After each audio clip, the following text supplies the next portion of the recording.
Distinct winds are blowing in Nepal for a return to the monarchy.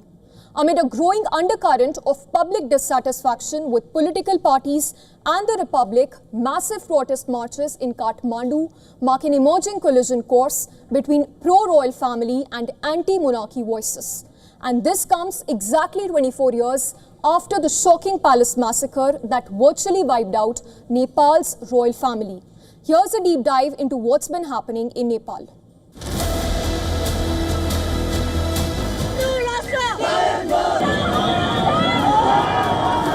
Kathmandu hasn't seen anything like it in decades.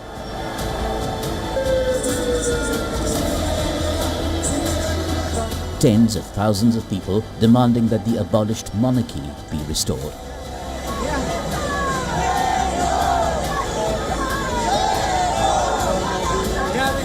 That former King Gyanendra Shah be made head of state.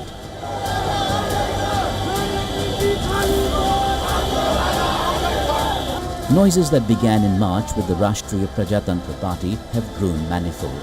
44 groups including political parties and civil society organizations have signed up. Notable leaders include Nawaraj Subedi, an 86-year-old former Panchayat politician, and Durga Prasai, a former Maoist guerrilla turned royalist. Many of these people are those who had aggressively backed removal of the monarchy a couple of decades back. In the past, I was also wrong. I too went out onto the streets to dethrone the king. But back then, I was not thinking logically. My mind was blocked. Now I have realized that the king is far better than the Republican leaders.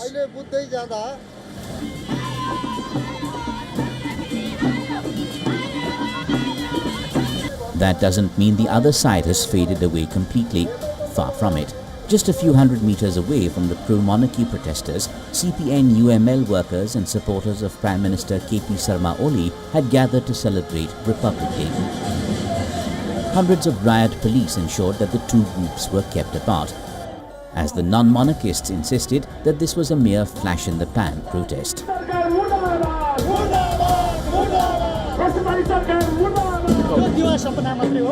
The return of monarchy is just a daydream. And this will never come true. There is no possibility of bringing back king. This was endorsed by over 2 million people. And if a few thousand people are calling for the return of the monarchy, this is simply not possible. Though long relegated to the political margins, the royalist camp has managed to seize upon growing disillusionment with the political establishment. Nepal has had all of 13 governments since it became a republic in 2008. That's 13 governments in 17 years. There's no end to the power games and political wrangling at the top. There are signals now of the voting public drawing the line on personal ambitions as the people gain little of the fruits of democracy. It's been a series of twists and turns on the nature of government in Nepal over the last few decades in particular.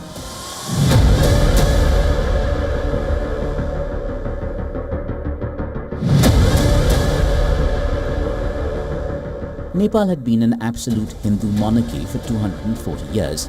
In 1990 though, after a series of mass protests, King Birendra agreed to transition Nepal to a constitutional monarchy, sharing power with an elected parliament. But people remained unhappy with the monarchy.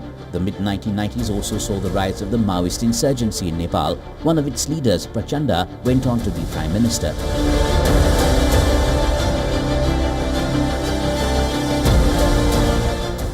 Crown Prince Dipendra, reported intoxicated, killed his family members before turning the gun on himself. Dipendra himself died 3 days later and Gyanendra, his uncle, became king, dissolving all political parties.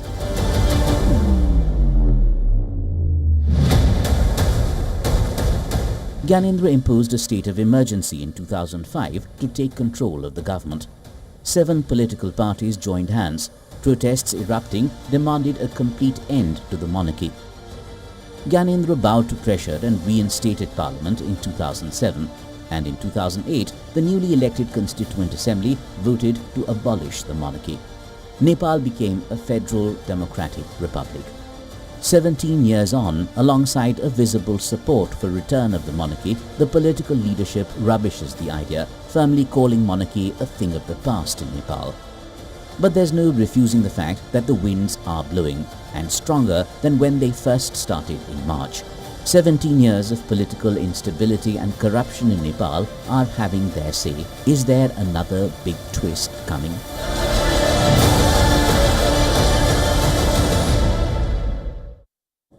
A bruised and embarrassed Pakistan post-Operation Sindoor is talking self-reliance and fiscal prudence.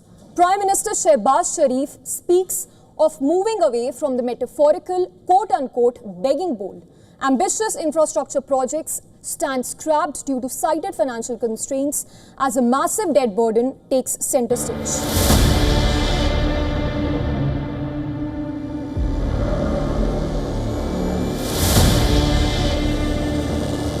The Pakistan Prime Minister speaks of his country turning a new leaf, of mending old ways. At an address to military officers in Quetta, PM Sharif acknowledged the country's economic challenges, highlighted the need for self-reliance through trade, investment and innovation. Sustainable development and collaboration become the theme. Can't carry this burden anymore, he said. China is the most time-tested friend of Pakistan. Saudi Arabia is one of the most reliable, trustworthy friend of Pakistan. And so are others, Turkey, Qatar, UAE. But let me make this point abundantly clear.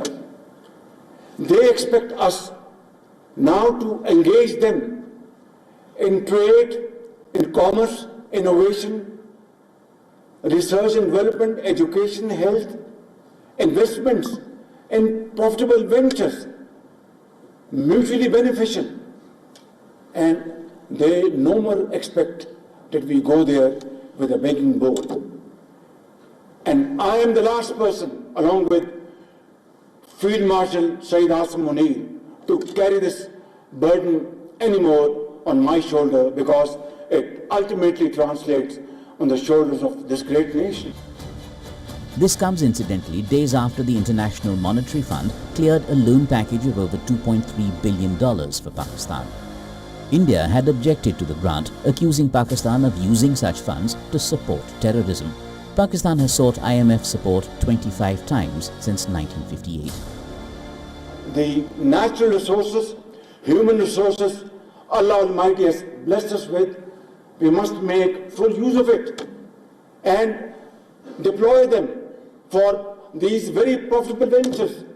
And if we are able to defeat terrorism, if we are able to put the nation together, which is united like never before, and if we are absolutely clear in our vision that we have to promote export-led growth, we must not promote those idling units in Pakistan.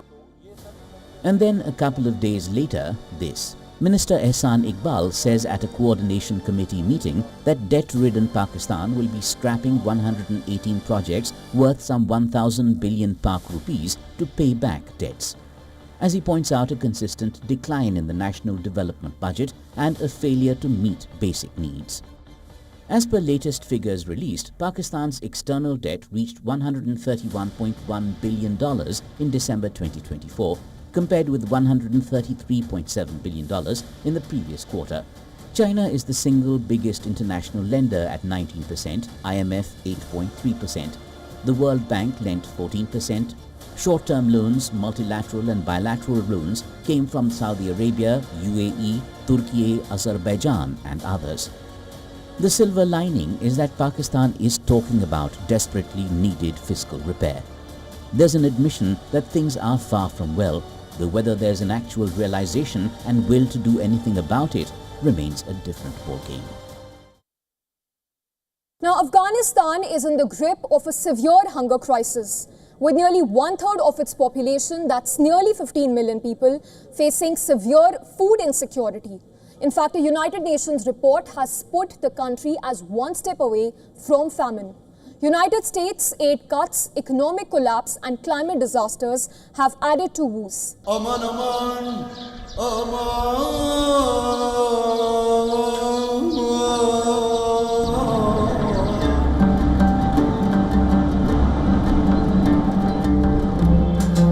Young Ibrahim tells you the smouldering iron he works with is an inspiration as it gets stronger when hammered into shape. Philosophical stuff from an 11-year-old.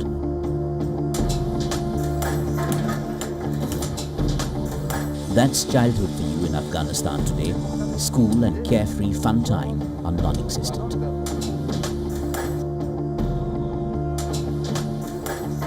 Countless unknown faces like Ibrahim's are family breadwinners. Making ends meet is everything. I wake up early in the morning at 5:30. I wash my hands and face and I arrive at my workplace in 1.5 hours. When I work here and break the coal, my hands and feet sometimes ache. Then I have to rest for a day. When I see children my age who don't have to work like me, I wish I also didn't have to work, but I have to. They suffer the most. The World Food Programme says a third of the population of Afghanistan, nearly 15 million people, are food insecure.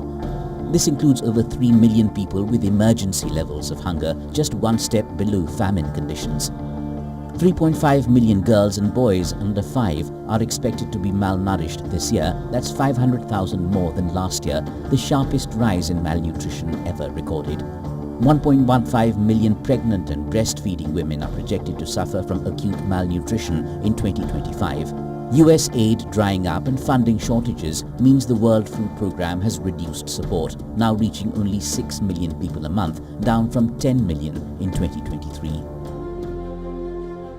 Afghanistan ranks among countries most vulnerable to climate-related crises. Recurring droughts and catastrophic floods have devastated agricultural lands, destroyed homes and killed livestock. On the economy front, the World Bank warns growth is expected to slow in 2025.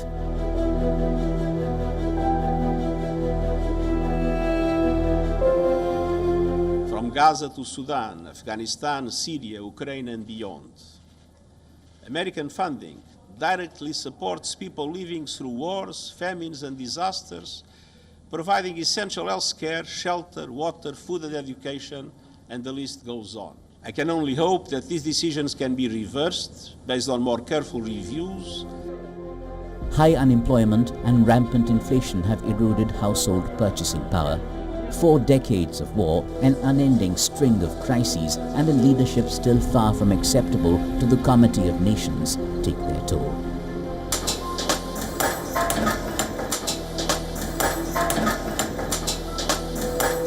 Ironically enough, the most innocent of them all bear the brunt of it. 5th of June marks World Environment Day, a focus on raising awareness and action for protection of the environment. South Asia has been hit hard by the ferocities of climate change. Here are some realities that strike a note of caution while motivating and inspiring to work for a better future.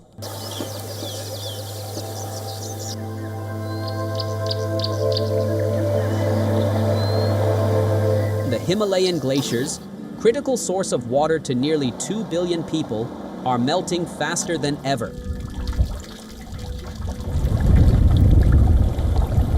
Exposing communities to unpredictable and costly disasters.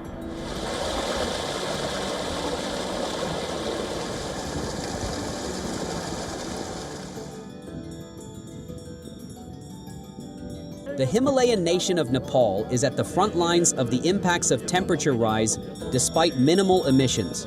Last month, in a bid to put the spotlight on global glacial retreat, dozens trekked to Nepal's Yala Glacier for a so-called funeral ceremony to mark its rapid disappearance due to climate change. Located between 5,270 and 5,750 meters above sea level, the glacier in the Langtang Valley in northern Nepal has shrunk in area by 66% and retreated 784 meters since 1974. Scientists have issued a warning that if the warming trend continues, the glacier may eventually disappear by the 2040s, thereby becoming the first in Nepal to join the ignominious list of glaciers declared dead worldwide.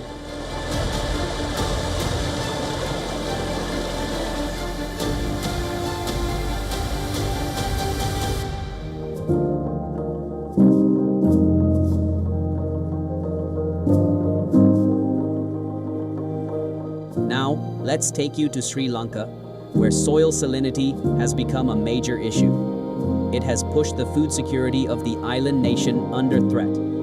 According to a 2024 report by the UN Food and Agriculture Organization, salt water from seas and oceans affects 10.7% of the Earth's land, making it uncultivable in some cases. The long-standing problem of farms poisoned by salt has been exacerbated due to climate change, which dries out the soil, reduces water resources, or raises sea levels, and is expected to increase the proportion of salty land from 24% to 32% of the world's surface area by the end of the century. In Sri Lanka, nearly 8% of the country's total arable land, about 223,000 hectares, half of which are rice paddies, are impacted by salinity. Increasing salinity has taken away the livelihood of farmers. The formidable Special Task Force, an elite Sri Lankan police unit, is on an unusual mission to reclaim farms poisoned by salt. In the Sorjan method, similar to techniques used in Thailand and Indonesia, flood-prone land is reshaped by digging ponds where rice can be grown or fish raised, with more saline-tolerant coconut trees planted. In addition to this, embankments around these ponds are used to cultivate more delicate crops. Now we have planted 360 coconut saplings and are maintaining them. In addition to that, we have also cultivated areca nut saplings, fruits, and vegetables and are supplying them to our camp.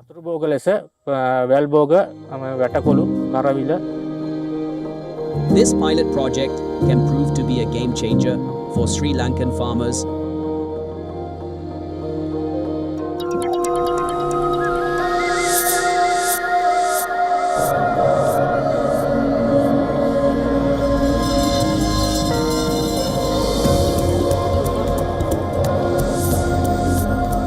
The Kingdom of Bhutan has an enviable record of being the world's first carbon-negative country, which absorbs 3 times more carbon dioxide than it emits, thanks mainly to the lush forests covering 72% of its land. Often referred as the last Shangri-La for using happiness as a measure of success, the mountainous nation, the size of Switzerland, has taken utmost care to keep its environment pristine, majority by sacrificing profits. The sparsely populated nation of 800,000 people has restricted the number of tourists to 400,000 per year. It has imposed a daily fee of $250 per visitor in high season, in an apparent attempt to keep them at bay. Additionally, the Bhutanese constitution stipulates that at least 60% of the kingdom must be covered in forest.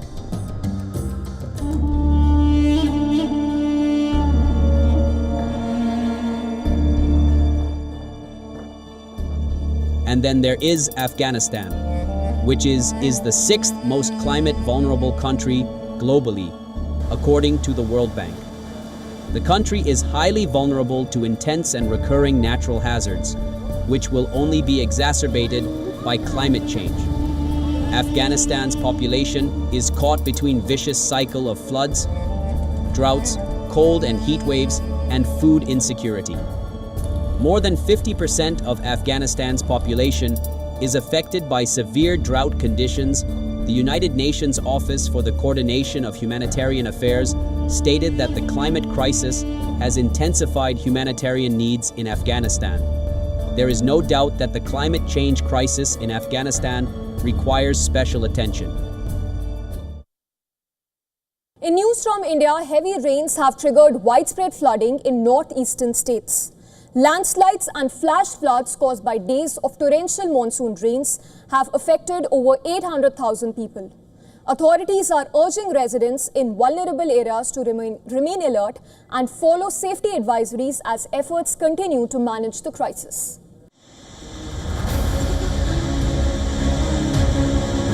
A man crossing a raging river on a rope bridge in Anjor district, Arunachal Pradesh.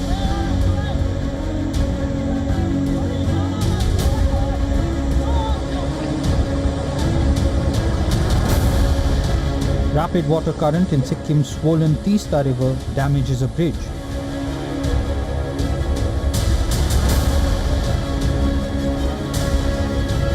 Landslides, house collapses, and flash floods across Mizoram. In Manipur, rescue workers evacuated scores of patients, medical students, and staff from a flooded hospital in the state's capital, Imphal.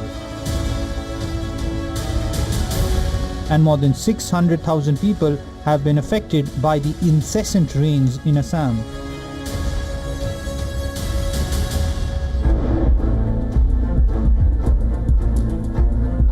These drone shots tell you how massively the floods have affected the northeastern part of India.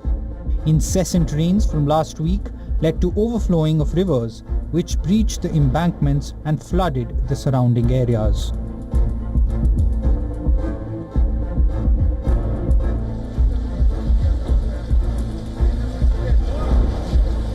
At least 44 people have died in India's northeastern region, including 3 Indian Army soldiers in the state of Sikkim, after heavy floods caused landslides. It's been 3 days since the flood. I'm placing household items on higher ground to save them from the water. Everything is ruined. We've somehow built a raised bamboo platform to live on. I graze cattle and work as a farmer, but now nothing is left. The paddy, rice, everything is submerged. Our means of livelihood is gone. We have been submerged for the past 5 days and are now living on the street with no place to stay. We're struggling to have a proper meal as our house is underwater. We don't know what to do next.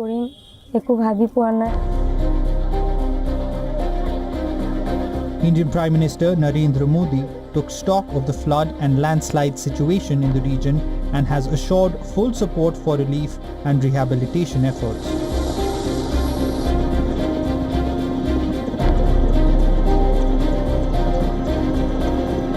The Brahmaputra River and some of its tributaries were flowing above the danger level.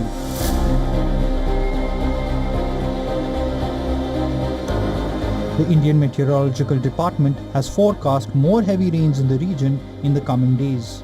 The annual June to September monsoon season offers respite from intense summer heat, but the rains that are crucial for crops planted during the season often cause extensive damage, particularly in the northeast, which is considered one of the most vulnerable regions to climate change. Scientists say monsoons are becoming more erratic because of extreme weather and global warming, leading to frequent landslides and flash floods across the Indian subcontinent.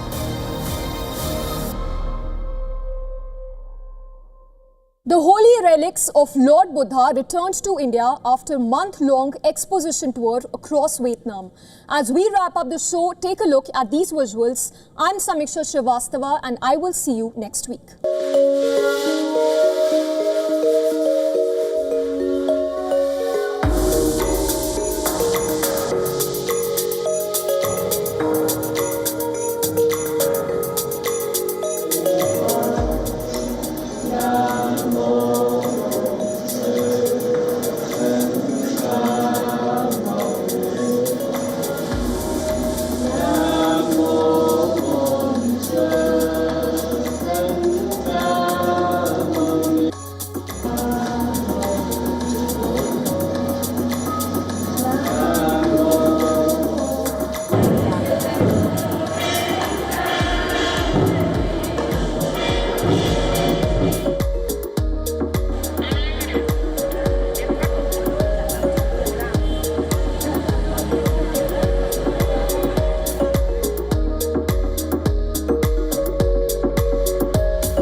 We're giving an AI-generated video where we can analyze your credit history, your credit score. It's all about now content. A lot of it is now digital. A lot of TV content is still being watched. I think it's been a fantastic journey. We have succeeded in some of our original goals, which was to bring credit accessibility to both companies and individuals. Key milestones of traction under your leadership. Getting actually a personal check from Mr. Ratan Tata. We got an opportunity to get listed. One of the biggest things that has changed in Razorpay over the last 5-6 years I've been is to be a single product, single business company to a multi-product, multi-business company.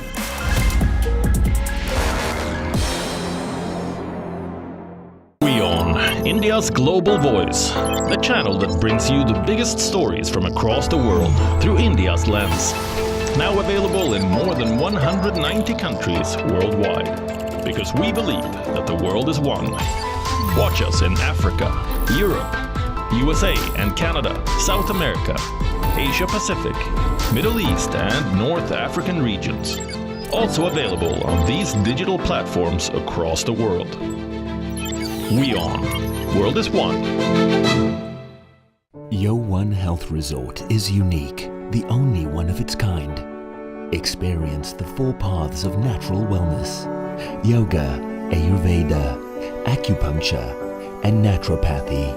Each uniquely customized program improves the whole person to make every person whole. Come to WION Health Resort. Make your reservation at wion.com. We're giving an AI-generated video where we can analyze your credit history, your credit. I think it's been a fantastic journey. We have succeeded in some of our original goals, which was to bring credit accessibility to both companies and individuals. Key milestones of traction under your leadership. Getting actually a personal check from Mr. Ratan Tata. We got an opportunity to get listed. One of the biggest things that has changed in Razorpay over the last 5-6 years I've been is to be a single product, single business company to a multi-product, multi-business company.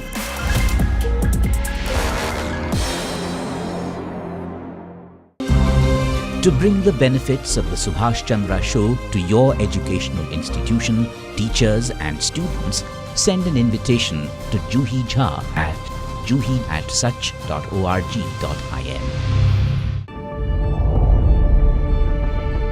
The Earth is sending distress signals. Wildfires, droughts, and melting glaciers. Can we reverse the damage? Explore the harrowing effects of climate change. It's a wake-up call. Global emergency. Climate Tracker on WION World is One. From the bustling trading floors of Wall Street to the vibrant exchanges of Asian stock markets, WION breaks it down for you to make sense of what's happening. As we reveal the key factors behind events, strategic battles, and the game-changing business decisions that shape the world. We bring you all of this and more on World Business Watch.